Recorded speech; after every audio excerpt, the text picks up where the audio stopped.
지난주 예레미야 말씀을 처음 시작했습니다. 왜 많은 목사님들이 예레미야 설교를 안 하시는지 이유를 알아가고 있습니다.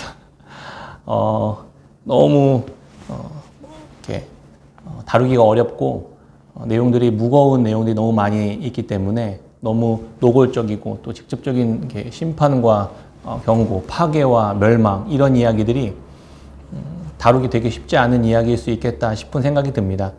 그렇지만 저희가 이제 예레미야 말씀을 하나님께서 우리에게 주셨다 믿는 저희들이 이 말씀을 통해 우리를 하나님께서 어떻게 다루시길 원하시는지, 우리 안에 있는 어떤 어두운 것들과 악한 것들을 제거하기를 원하시는지, 그 하나님의 순결하신 마음, 하나님 순수하신 마음들이 우리 안에 제대로 말씀을 통해 전달되어지는 시간이 되었으면 좋겠습니다. 지난주에 예레미야의 말씀, 예레미야의 부르심을 통해 부름받은 자의 특징이 어떤 모습이었는지 살펴보았습니다. 하나님은 하나님의 뜻과 계획에 의해 그 계획에 따라 자신의 모든 영역들을 다스리고 통치하시는 분이시다라는 사실들을 성경은 이야기하고 있다고 이야기했습니다. 또한 그런 하나님의 그런 심판의 말씀은 방식은 북방의 강력한 패권 국가였던 바벨론과 이웃 나라들을 사용하신다는 것을 살펴보았습니다. 이렇게 어떻게 강력한 나라든 국가든 권세든 상관없이 하나님의 다스림과 통치 아래에 있다는 사실들을 우리는 보게 되었습니다. 예레미야는 그 사실을 보았고 그리고 그것을 믿었고 그렇기 때문에 하나님의 말씀과 부르심을 순종할 수 있었던 것입니다. 예레미야는 우리가 함께 살펴보았지만 그가 가지고 있었던 개인적 한계, 그 다음에 가족적, 그 다음에 민족적 한계를 가지고 있었지만 그가 하나님의 부르심에 순종할 수 있었던 것은 하나님이 그가 처한 상황, 그리고 그의 주변 국가들이 놓였던 모든 상황들을 어떻게 다루시는지 또 다 알고 계시다는 그 사실 때문에 예레미야는 부르심을 감당할 수 있었다, 이런 이야기를 함께 나누었습니다. 그러나 여전히 예레미야에게 놓여져 있었던 현실은 현실이었습니다. 예레미야는 그가 이제 앞으로 어떤 길을 가야 할지, 어떤 하나님의 말씀을 전해야만 할지 하나님은 예레미야에게 환상을 통해 말씀해주고 있었습니다. 예레미야 1장 13절에 여호와의 말씀이 다시 내게 임하니라. 이르시되 내가 무엇을 보느냐? 대답하되 끓는 가마를 보나이다. 그 윗면이 북에서부터 기울어졌나이다 하니 여호와께서 내게 이르시되 재앙이 북방에서 일어나 이 땅의 모든 주민들에게 부어지리라. 내가 북방 왕국들의 모든 족속들을 부를 것인즉 그들이 와서 예루살렘 성문 어귀에 각기 자리를 정하고 그 사방 모든 성벽과 모든 성읍, 유다 모든 성읍들을 치리라. 여호와의 말이니라. 하나님의 결정은 이미 내려졌습니다. 하나님은 화가 단단히 나셨고 진노의 심판을 이스라엘을 향해 쏟아 부으시기로 아예 작정하신 것처럼 보입니다. 예레미야는 이제부터 그의 사역에 늘 이스라엘을 향한 끔찍한 심판이라는 이 끓는 가마의 환상을 머릿속에 담아두고 있었을 것입니다. 이스라엘 백성들을 만날 때마다 이 환상이 떠올랐을 것입니다. 그러니까 하나님의 이 심판이 이스라엘 백성들에게 임할 것이라는 사실들을 알고 있었기 때문에 이스라엘을 대하는 예레미야의 마음이 쉽진 않았을 것입니다. 굉장히 무거웠을 것이고 어떻게 하면 이제 이들이 이 심판을 피할 수 있을지, 어떻게 하면 이것으로부터 다시 회복될 수 있을지를 계속 고민하고 생각했을 것입니다. 그래서 하나님께서 이 문제를 어떻게 해결하실지, 그리고 너희들의 이스라엘 백성들이 어떻게 돌이켜야만 하는지를 계속 전하고 있었던 것입니다. 가감없이 그들의 죄, 그 다음에 그들의 우상 숭배를 드러내었고 그들에게 전달하였습니다. 그게 진리이고 사실이기 때문입니다. 그래서 듣기에 좋은 말이 진짜 좋은 게 아니라 실제 상대에게 좋은 것이 좋은 것이라는 생각들을 하게 됩니다. 입에 달고 또 맛이 있다고 해서 다 그 상대방에게 좋은 것은 아닙니다. 입에는 쓰고 맛은 없을지라도 실제로 좋은 재료와 좋은 성분이 있는 것이 그 상대에게 좋은 것입니다. 몸에 좋은 것은 오히려 입에 쓰고 먹기에도 곤란합니다. 작년에 2009년 강원도 고성 산불이 생각났습니다. 그때 강한 산불이 일어나서 바람이 어찌나 강하게 불던지 속초 소방서에서는 감당이 되지 않아서 불이 나기 시작한 지 3시간 만에 전국적인 동원령이 일어난 가장 엄청나게 큰 화재가 있었습니다. 삽시간에 불이 붙고 확산되고 있었을 그때 만약에 그 동네에 살고 있었던 그 인근 지역에 살고 있었던 어떤 사람이 그 사실을 알았다면 주변에 있는 이웃들 향해 어떻게 이야기했겠습니까? 지금 일어나야 된다고. 자고 있다 하더라도 아무리 중요한 일을 보고 있다고 하더라도 그 삶에 뚫고 들어가서 그 집으로 뚫고 들어가서 그 사람들을 건져내고 끄집어내고 그곳에서 그 위험에서 피하도록 무슨 방법을 써서라도 이야기하지 않았겠습니까? 아, 군이 자고 있는데 저 사람 중요한 일 하고 있는 건데 내가 괜히 방해하는 건 아닐까? 그런 생각을 하는 사람은 없었을 것입니다. 심판은 없고 평안할 것이다. 이렇게 이야기하는 선지자, 제사장들, 종교 지도자들이 만연해 있었습니다. 그렇게 듣기 좋은 말, 불편하지 않은 말이 좋은 게 아니라 쉽진 않지만 아프지만 괴롭지만 마음이 상할 수 있지만 그렇지만 진리를 이야기하는 것이 정말 좋은 것입니다. 그래서 부름받은 자들은 그래서 그리스도인들은 늘 하나님으로부터 나온 진리를 전할 수 있는 사람이어야만 합니다. 그것이 듣는 상대방에게 행여라도 불편하고 어렵게 되고 그의 프라이버시를 침해하는 일이 된다 하더라도 그들을 정말 사랑한다면 그들을 정말 위한다면 진리를 이야기하고 진실을 말할 수 있어야만 한다고 생각합니다.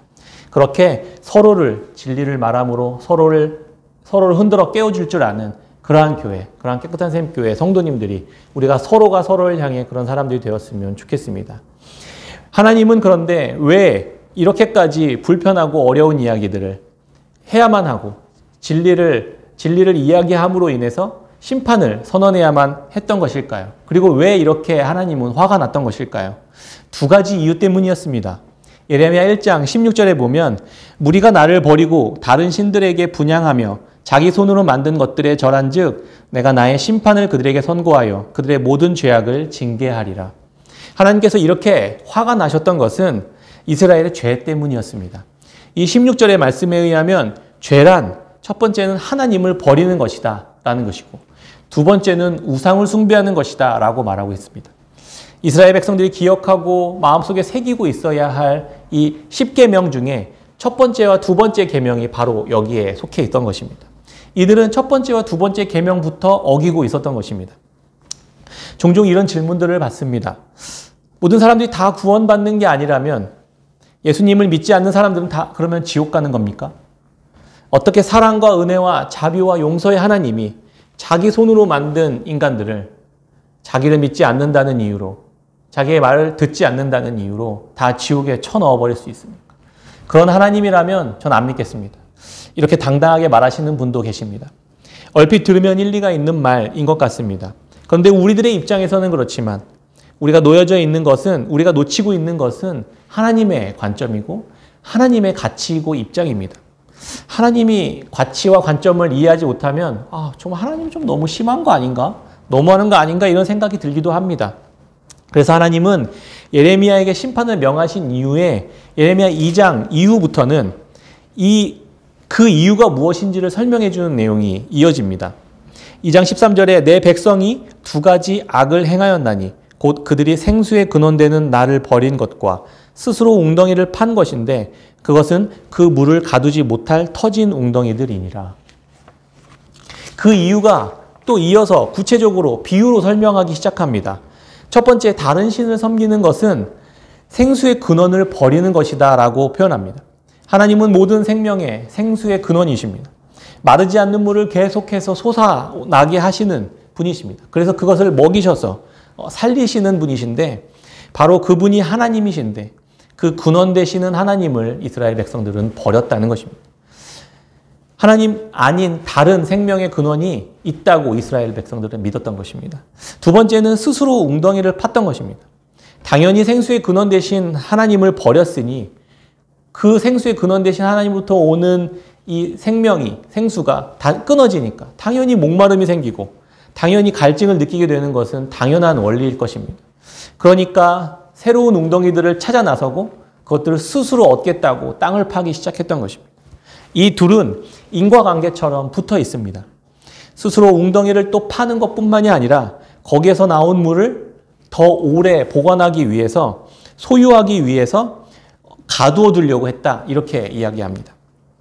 그런데 실체는 다 터져서 가둘 수 없는, 다 옆으로 빠져나가는 터진 웅덩이였다. 이렇게 이야기하는 것입니다. 이렇게 어리석은 일이 있습니까?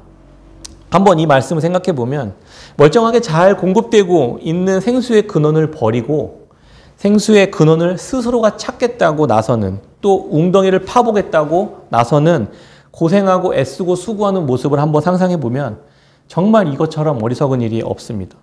이것처럼 어리석고 멍청한 일이 없어 보입니다. 잘 생각해 보면 정말 미련한 짓이고, 그렇게 어리석은 짓인데도 이스라엘 백성들은 왜 그렇게 했던 것일까요? 죄하면 생각나는 본문이 있습니다. 당연히 창세기입니다. 하나님은 6일 동안 천지를 만드시고 아담과 하와를 그곳에 두셨습니다. 동산 중앙의 모든 나무의 열매는 임의로 먹되 선악을 알게 하는 나무의 열매만 먹지 말아라, 이렇게 이야기하셨습니다. 그것이 인간에게 주어졌던 최초의 율법이었습니다. 먹지 않는 것, 그것이 유지되는 것, 그것이 하나님의 말씀이 이루어지는 것이었습니다. 그런데 왜 아담과 하와는 그것을 먹었을까요? 거기에 무언가 신비한 어떤 능력을 숨겨 놓았을 것 같은 마음이 들었기 때문입니다. 사탄이 와서, 뱀이 와서 그렇게 속삭인 한마디에 그들은 죄로 반응하게 됩니다. 창세기 3장 4절 말씀에 보면 뱀이 여자에게 이르되 너희가 결코 죽지 아니하리라. 너희가 그것을 먹는 날에는 너희 눈이 밝아져 하나님과 같이 되어 선악을 알 줄 하나님이 아심이니라. 여자가 그 나무를 본즉 먹음직도 하고 보암직도 한 나무인지라. 결국 하나님께서 명령하신 말씀을 어겼다는 것은 하나님처럼 되기 위함이다. 하나님과 같이 되려고 하는 마음 때문이다 라고 이야기하는 것입니다. 인간은 하나님처럼 되고 싶어 합니다. 저것만 있으면 하나님처럼 될 수 있겠다. 저것만 있으면 내가 만족할 수 있겠다. 내가 저것만 얻는다면 내가 기뻐할 수 있고 내가 행복할 수 있을 것 같다라고 생각합니다. 모든 것을 가질 수 없고 모든 것을 할 수 없다라는 것을 스스로도 알면서도 전지전능하고 무한 권력을 소유하고 싶어하고 또 무한한 탐욕이 충족되는 삶을 추구하고 싶어합니다. 그게 하나님의 삶이라고 생각합니다. 이것이 하나님을 버렸던 이유입니다. 왜냐하면 하나님은 그것을 허용하지 않으셨기 때문입니다. 그런데 이스라엘 백성들이 주변을 살펴보니까 주변 다른 나라들은 그것들을 마음껏 하고 있는 것처럼 보이는 거예요. 그렇게 하나님처럼 되는 삶을 살아가고 있었던 것입니다. 그것이 너무 좋아 보였던 것입니다. 하나님처럼 되고자 하나님을 버리고 다른 생수의 근원을 찾아 어리석은 선택을 했던 사람들은 결국 자신의 삶이 고단해지고 점점 강팍해지게 되는 결과를 얻게 됩니다. 이 일로 아담은 그 선악을 알게 하는 나무 열매를 따먹었다는 그 사실로, 그 죄로 말씀을 온전히 순종하고 하나님과 온전한 관계 안에서 마음껏 에덴 동산에 있었던 것들을 누리고 살아가고 있었던 그 모든 것들이 차단되게 됩니다. 아담과 하와는 동산 나무의 열매를 마음대로 먹을 수 있는 자유와 권리마저 박탈당하게 됩니다. 그래서 하와에게는 출산을 하는 고통을 당하게 되고 아담에게는 땀을 흘려 수고해야만 먹을 수 있는 그런 징계가 주어지게 되었던 것입니다. 그 둘은 에덴 동산에서 쫓겨나 고단한 삶의 여정이 시작되었던 것입니다. 이후에 인류는 가는 곳마다 허덕이고 목마르고 결핍하는 것을 발생되기 시작합니다. 생수의 근원을 벗어났기 때문입니다.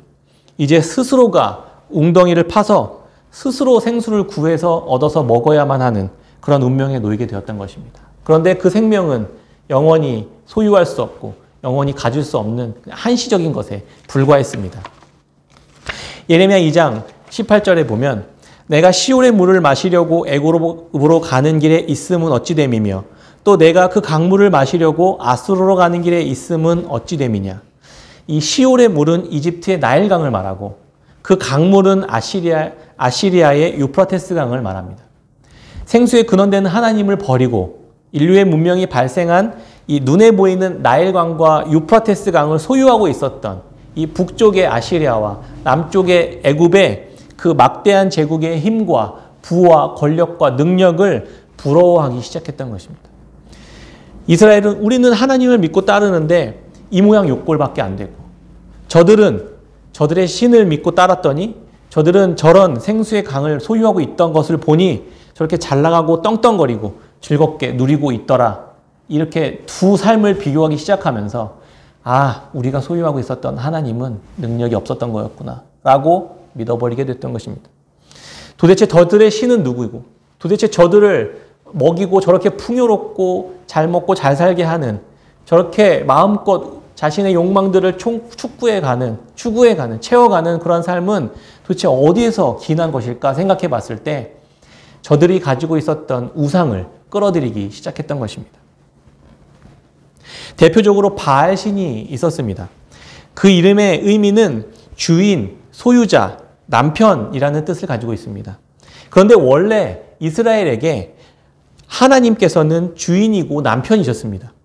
자연스럽게 이스라엘 백성들은 어떤 생각을 하게 됐냐면 아, 저들이 섬기고 있는 저신이 바알신이 우리가 믿는 그 하나님과 같은 분이시구나라는 생각을 하게 되었던 것입니다. 두 개를 합쳐버립니다. 이들의 우상 숭배는 대놓고 우상 숭배를 했던 것이 아니라 이스라엘 백성들의 인식 속에는 바알이라는 우상과 하나님이라는 하나님을 두 개를 섞어버렸던 이 종교적인 혼합주의가 탄생하기 시작했던 것입니다. 번영하고 더 많은 수확을 얻게 하고 더 많은 자녀를 얻어서 번성하는 것이 하나님으로부터 온 축복이라고 믿었던 것입니다. 그런데 이 모습을 어디서 많이 본 모습 같지 않습니까? 이게 바로 예수님을 믿고 축복받고 성공하고 잘 된다는 그러한 번영신학이 난무했었던 지금 한국교회의 상황과 딱 맞아떨어졌던 것입니다.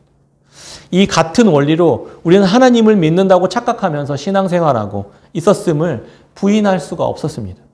주변에 부동산으로 주식으로 로또로 대박 났다더라.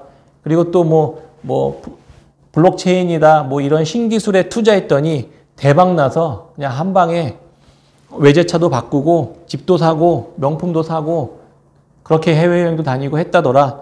이런 이야기들. 오늘 말씀의 비유에 의하면 시올의 물, 유프라테스 강, 그 강의 물을 동경하며 우리도 살아가고 있었던 건 아닐까. 동경하며 하나님께 그것을 구하며 살아갔던 것은 아닐까. 그런 생각을 해봅니다. 저 또한 이런 삶의 방식에서 자유롭지 않습니다. 하나님을 믿는 게 정말 어떨 때는 참 별 볼 일 없어 보일 때가 많습니다. 생수의 근원 되시는 하나님으로부터 공급받는 것은 의, 정의, 율법, 정직, 거룩 이런 가치들인데 그런 가치들은 옆에 주변 국가가 가지고 있었던 힘이나 능력이나 군사력이나 번영이나 발전이나 부나 쾌락 같은 것들과 비교해 볼 때 참 어리석어 보이고 참 별 볼 일 없어 보입니다. 그럴 때마다 참 제가 어리석게 느껴집니다. 도리어 그 세상에 속한 것들이 먹음직스러워 보이고 탐스러워 보이는 그렇게 새롭게 발견한 생명의 근원처럼 느껴지기 시작한다는 것입니다. 그러면 어느샌가 내 마음이 빼앗겨 내 시간과 내 물질과 나에게 주어진 내 마음의 중심이 그리로 옮겨져 가는 것들 보게 됩니다. 그것들을 어떻게 하면 나도 얻을 수 있을까? 그것들을 어떻게 하면 나도 누릴 수 있을까? 어느샌가 생각하고 묵상하고 있는 제 모습을 발견하게 됩니다. 바울은 우상숭배를 그래서 이렇게 이야기합니다. 골로새서 3장 5절에 그러므로 땅에 있는 지체를 죽이라. 곧 음란과 부정과 사욕과 악한 정욕과 탐심이니 탐심은 우상숭배니라. 지난 한 주 이 본문 말씀을 묵상하면서 이 시대의 가장 강력한 우상이 돈이 아닐까 생각해 보았습니다. 이 시대는 독보적으로 돈이 가장 큰 우상인 것 같습니다. 그래서 예수님도 돈과 재물과 하나님을 겸하여 섬길 수 없다 이렇게 이야기하셨던 것 같습니다. 음란과 부정과 사욕과 정욕과 탐심 이런 것들이 우상 숭배일 수 있는데 그것들을 자유롭게 눈에 보이도록 손에 잡히도록 만들어줄 수 있는 그런 강력한 힘의 골자가 돈이었던 것입니다. 이 돈은 이제 가두어둘 수도 있습니다. 이제 이 돈이 점점 더 많이 생성될 수 있도록 하는 이 자본주의의 시스템이 계속 돌아가고 있습니다. 그것들을 잘 아는 사람은 유프라테스 강과 나일 강을 소유하고 있는 것과 같은 능력을 갖게 됩니다. 이것을 가두어두고 그래서 내가 원할 때 내가 원하는 만큼 제한 없이 누릴 수 있도록 보관하고 싶어 합니다.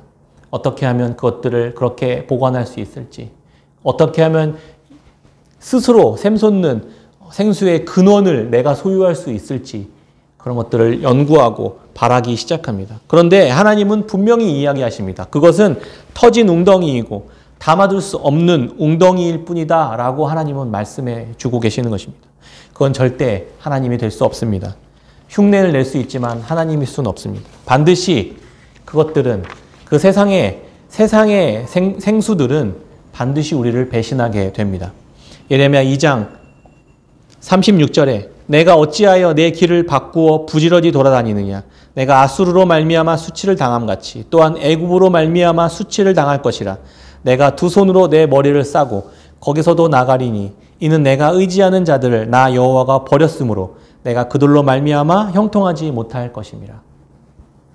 그것들은 반드시 이스라엘을 배신하고 그리고 버리게 될 것입니다. 이스라엘은 애굽과 아수르, 그다음에 바벨론이 자신들을 보호해주는 막강한 힘과 그러한 부와 능력을 가지고 있다고 믿었습니다. 그래서 자신들을 그들에게 내어주었고 그들의 우상을 가져다 숭배했던 것입니다. 그런데 반드시 결국 그것들은 이스라엘 백성들을 버리고 배신하게 될 것이기 때문입니다. 이러한 삶의 방식들로 가득 차 있었던 이스라엘 백성들에게 하나님은 이렇게 당부하십니다. 4장 1절부터 4절까지 하나님이 이스라엘 백성들에게 어떻게 기대하시는지 한번 살펴보겠습니다. 여호와께서 이르시되 이스라엘아 내가 돌아오려거든 내게로 돌아오라. 내가 만일 나의 목전에서 가증한 것을 버리고 내가 흔들리지 아니하며 진실과 정의와 공의로 여호와의 삶을 두고 맹세하면 나라들이 나로 말미암아 스스로 복을 빌며 나로 말미암아 자랑하리라.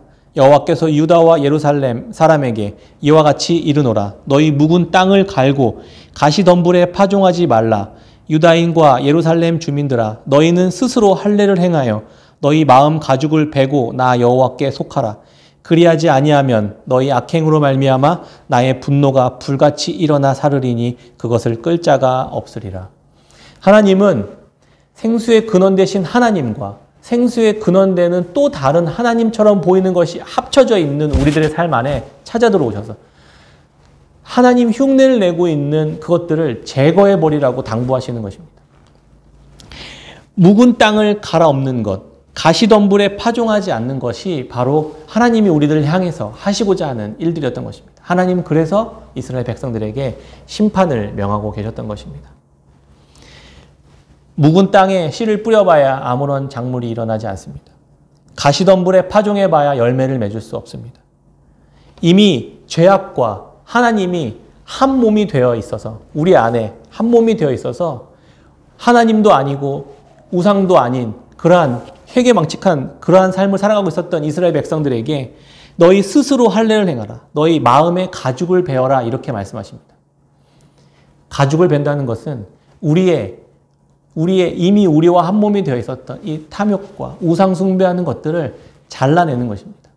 그것들을 잘라내고 다시 하나님께 속하고 다시는 우상 숭배하지 않겠다고 하나님 앞에 결단하고 하나님 앞에 나아가는 그 결단과 그런 것들이 하나님 안에서 새롭게 회복되어질 때 괴로울 것입니다.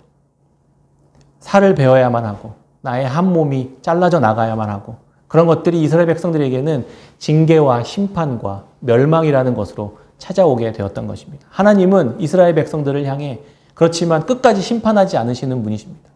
이스라엘 백성들을 향해 하나님께서는 이렇게 이야기합니다. 예레미야 2장 2절에 예루살렘에 가서 거기에 사는 사람들에게 똑똑히 일러주어라. 나 야훼가 하는 말이다. 씨 뿌리지 못하는 땅, 사막에서 나를 따르던 시절, 젊은 날의 내 순정, 약혼 시절의 내 사랑을 잊을 수가 없구나. 하나님은 이스라엘 백성들을 향해 처음 이스라엘 백성들과 함께 순수하게 이 신혼 생활을 지냈던 그러한 모습들을 마음속에 담아두시면서 어떻게 하면 순결하게 나와 함께 동행하며 나와 함께 살아가며 나와 함께 의와 정의와 거룩을 이루어내며 살아가는 삶을 살아가게 될지 계속 기대하고 계셨던 마음들을 알 수 있게 되는 것입니다. 하나님 우리를 향해 계속해서 말씀하시는 것, 그것은 터진 웅덩이를 버리고 영원한 생명 가운데 날마다 샘솟는 그 생수의 근원되는 나에게 다시 돌아오라는 메시지를 예레미야를 통해 계속 해주고 계셨던 것입니다. 하나님은 우리를 계속 그렇게 이끌어 가실 것입니다. 오늘 말씀을 맺도록 하겠습니다. 하나님의 마음을 오해하지 않고 왜곡하지 않고 우리는 끊임없이 하나님의 순수하신 마음들을 잃어버리지 않았으면 좋겠습니다. 하나님은 우리를 향해 계속해서 돌아오라고 말씀하십니다. 생수의 근원되는 나에게 다시 돌아오고 스스로 웅덩이를 파는 수고를 멈추고 내가 너희에게 계속해서 제공하는 그 영원한 생명 가운데 나와 함께 거하자는 그 메시지로 예레미야의 말씀을 들었으면 좋겠습니다.